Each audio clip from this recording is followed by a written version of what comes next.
There seems to be no end to using environmental issues to justify dishonest agendas, promote careers, or advance socialistic causes. It is giving new life to retired politicians and lobbyists and bureaucrats by promoting the man-made global warming hoax.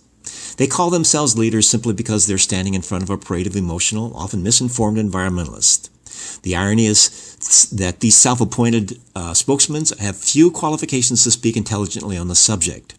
Most have no scientific training and simply echo the propaganda extrapolated from observations that spreads gloom and doom and the fear of the sky is falling.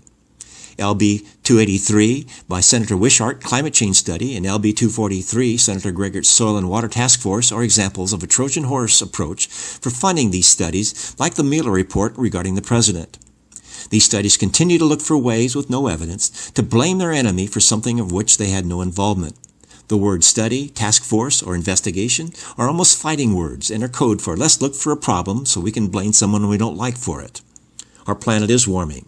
Carbon dioxide does come from all breathing animals and rotting material, and the Russians are constantly trying to disrupt our system of government. In response, the global temperatures have always fluctuated. Carbon dioxide does not cause global warming, and other countries are always looking for ways to gain an advantage over the United States. The enemy of these perpetrators are big business, conservative citizens, taxpayers who they feel are not paying enough in taxes, and those who want a smaller government. So what's new? These ploys are typical and used as a distraction to keep politicians from working on real issues like controlling spending and reducing taxes. Instead, these ploys are looking for victims who will vote for them to keep them in office. Their agenda is socialistic, with wealth redistribution by creating more bureaucracies, looking for ways to control our lives and impeach a duly elected president, with the means always justifying the ends no matter how corrupt. The only thing that warms our planet is the sun, with a variation in temperature due entirely to the solar output outside the biosphere. It has been happening for millions of years, long before man existed. Nothing else explains the Ice Age. Carbon dioxide is only 10% of the greenhouse gases, which is heavier than air and is found closest to the surface of the Earth, having little greenhouse effect as a result.